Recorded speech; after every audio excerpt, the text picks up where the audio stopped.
Naroak leuzemia du, baina zu bezala, hezur muinaren emaile egitea erabakitako pertsona batengan itxaropena du.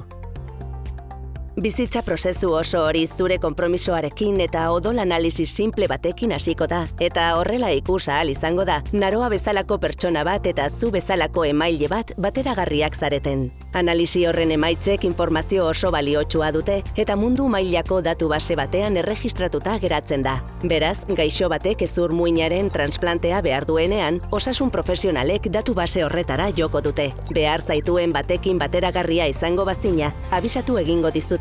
Hasierako analitika osatu eta zure muin ematea nola egingo den adieraziko dizute. Hezur muina emateko 3 modu daude. Egia esan, hezur muinaren zelula amak ematen dira eta hoien transplantea egiten da. 1.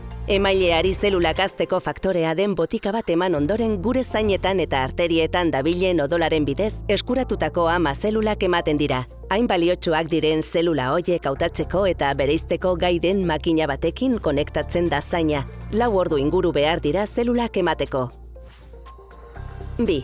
Aldakako hezurretatik zuzenean hartzea. Kasu oso gutxitan egiten da, 10% baino gutxiagotan. Leuzemia oso zehatz bat tratatu behar denean, aldakako hezurren barruan aurkitzen den hezur muineko 100tik bertatik hartu behar dira zelulak. Emate hori anestesia orokorrarekin edo epiduralarekin egiten da. 3. Zilbor-esteko zelula amak.